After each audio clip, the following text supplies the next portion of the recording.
Hi, friends. I'm so glad to have you here back on my channel. Today, I'm part of a YouTube hop, which means that there are prizes. So make sure you follow the directions in the description to get entered. It's going to involve commenting, following, liking, and making sure that you include the emoji that I mention later in the video. So stay tuned for that emoji. It really helps all of us designers out if you stay and watch our videos, especially in these YouTube hop scenarios. So just make sure you watch the whole thing. Let's get into it. I have got some amazing, beautiful ink blending today, and we're going to be using part of the new release, which is called Happy Owlloween. Happy Halloween.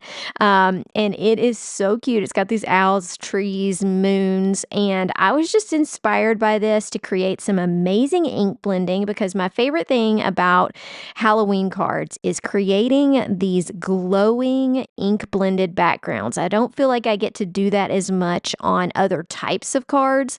And with Halloween, you can really stretch your colors and have so much fun with it. So that's what we're going to do today. So I feel like I get the best and brightest backgrounds for this type of scene using distress oxides. The way that they go and coat the paper really just makes these cards to me stand out. You can use another type of ink. You just don't get that like nice chalky type finish that I really love about this. Now, when you're trying to decide how you're going to ink blend, because this card is so heavily ink blended, I don't really need a whole lot else on it, but I do want to set up my scene. And so what I decided to do was to use some of these die cuts to kind of give myself an idea where I'm going to put the light in this scene versus where it's going to become dark. And so when I'm doing this, a lot of times I'm looking at how much space it takes up on an A2 card. So I start playing with this A2 size card and this tree because I know I want the tree and the owls to be a big feature. And I keep thinking I want some type of moon or something to have a light source. So when you're doing a big ink blended panel, you kind of need to decide where is your light source. And on this card, placement of the tree is going to make a difference on where that light source is for me because I want it to be coming towards the tree. So now that I know about where I'm going to put my tree, I can start thinking about that light source. And you can also see that I plan every part of this card out when I'm doing a big ink blended panel because I want to make sure everything fits. And so I'm looking at the sentiment that I'm going to use, probably where I'm going to put it, about how much of this moon seems to make sense, and am I going to stamp it? Am I going to cut it out? I decided on this panel to actually use die cuts for everything except the background and the sentiment. So even though I've got some stamps here I could stamp with, I'm going to use die cuts from this project instead. So to create the moon, I'm going to need some masking paper. Masking paper can be a Post-it note. It can be all kinds of anything that sticks to cover up the moon. And what works nicely is to cut that moon out of a piece, which I did off camera here. I cut out a circle and I still have the spot that is around the circle. You need the negative and the positive pieces if you want to say that. So this piece you're going to need, but you're also going to need this other one while you're blending to create that effect. So I need to be able to blend inside the circle for my moon, and I need to blend outside the circle and cover the circle up to create the rays or the light that is coming from it. Now, I originally start with scattered straw and antique linen, but just like anything with ink blending, if something's not looking quite right to you, when I did this antique linen, I just thought it was too dull. And so I decided to switch to scattered straw, which had a little bit more yellow look to it. So I did the rest of the moon just with scattered straw. So we're going to fill this in. This is going to be our moon in the sky. Okay, so we're creating that beautiful curve, and we can add it, make it as bright as you want. With me and Distressed Oxides, I just want to try to make sure I've covered up all the white on the paper, and it's so nice when you swirl it around with these brushes, you're getting such a nice edge to this moon that it's going to look lovely. Now that I've got the moon down, I can cover it up with a piece of masking paper. So this is the perfect circle. You're just covering it up so that you can create the rest of that amazing blended background. So just apply your masking and then we can start doing some more ink blending. So another tip is to follow the curve of your light. Okay, so we kind of curved around with that scattered straw, and now I'm going to bring in this bright green. Twisted citron to me is really a big part of Halloween ink blending because it's like having a neon. It's to me, it's just so bright and it has such a nice neon light. So you'll see that I ink blend it, but I also just swipe it on in that half circle to create my look. And when you're first putting down your colors, you just want to get some colors down and follow your pattern, and then you can go back in and make sure everything is blending together well. So always leave just a smidge of space in between the two when I'm starting. And you see I'm kind of painting that curve that I want to show, and then I'm going to come back in and blend my colors together. And when you're doing this, you don't just blend Twisted Citron one time. You get a nice coat down, and then you go back and you blend in between Twisted Citron and Peacock Feathers. And you're going to use the Twisted Citron brush, and then you'll go back in and use the peacock brush and just get it to where it really flows. That flow is one of those nice things about Distress Oxide that really gives these nice ink blended backgrounds so much pop. Just keep going over until it looks like the smoothest, most beautiful line. You see how blended that looks? It looks awesome. So I decide that I need a little bit more from my moon. So I've left my moon in place there, and I added a little bit more scattered straw just because I'm trying to make this as dark as possible.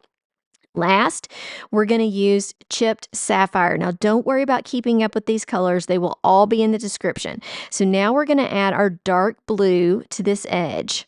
And this takes a little longer to fill in because it's such a dark color. We're trying to cover up all that white and give a very smooth look. So I just go over it and bring it, make sure I've got my nice curve going on, and then just continue to add and use the other brush. I accidentally went into the peacock feathers there. So what I did was, if you mess up and you get a little bit of your really dark color in the wrong place, you can easily go back like I'm doing right here and add more ink to the other section, and that will help with the mistake.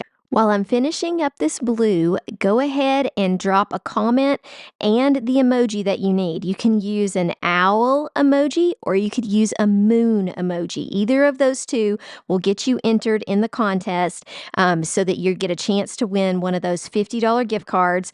And make sure to stay through the rest. We're going to look at adding the black accents and adding another layer of ink to really make this panel look spectacular. So I can't wait to show you those tips. The last layer is a secret weapon. It's called black soot. This is a black ink, but you can mix it with so many things. So adding it to that blue just makes everything darker, and we're creating a nighttime scene. So it's so fun to add in a little bit of this black. I know it might make you nervous. Just start from the edge and move inward with small amounts, and you'll see your projects start to take that Halloween look. Just looks beautiful. And when you're done, carefully remove it without putting your fingerprints on it. So you need to let it dry just a little bit. I'm going to cut my tree and my owls out of black cardstock, but we're going to do a little extra special stuff to the owls that I had never really thought of trying before. So I'm excited to show you what I did. I did use, I think it's Gina K's black cardstock, and I cut out 3 owls, and I liked them, but I just felt like they were kind of missing some personality because they're just black pieces in the shadow. I thought, how cool would it be if their eyes could glow? So I came up with an idea to create that easily. So I thought about just drawing eyes on these little owls, but I realized, honeybees already done the work and they've got these cute little owl faces. So I decided that I would take each of the owls and then I would take their stamp, and I'm going to stamp each one with VersaMark ink.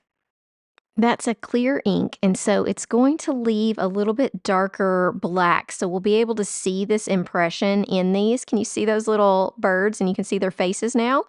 Then I grabbed some, it's kind of like Nuvo Drops. It's called Liquid Pearls, and it's basically like almost like puffy paint. So I'm going in with some neon green, and I used this one because I felt like it matched the colors and it looks like the eyes are glowing. And I just followed the pattern on the stamps to really make those eyes stick out.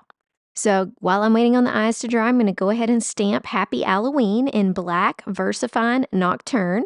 I added clear Wow embossing powder, and then I'm going to heat it up.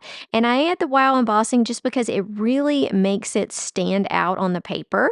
Then we can put our pieces together. Now, when I looked at this, I loved it, but I felt like it still needed something. So I decided to come in with a moon stencil from Lawn Fawn and just add a little bit of detail to the moon with the leftover black soot that was on my brush. I did not add any more ink.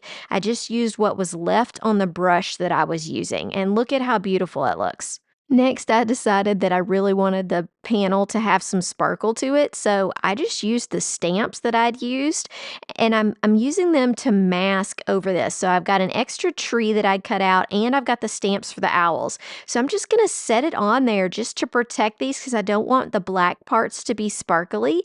So just remember, there's all kinds of ways that you can use your stamps and dies, and this is a quick way to cover it up and decide you want to add some sparkle spray.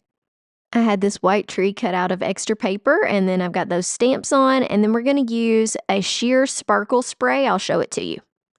Now, it's always hard to catch what these shimmer sprays look like on camera. It's just really hard to see, but it really makes the card stand out. So I'm spraying a little bit of this, and I know I've got to wipe my mat off, and I'll have to wipe the back of those stamps off, but it looks gorgeous. All right, so here it is up close. I'm going to show you some final pictures. Make sure that you continue to hop along in this YouTube hop. The information will be in the description as to whose video is next. And make sure you comment with that emoji. Remember, comment either a moon or some type of owl in the comments, and that enters you for one of those $50 gift cards. I appreciate you being here. I hope you loved this video, and thanks so much for stopping by. Make sure you hit the like and subscribe. Have a great day. Bye.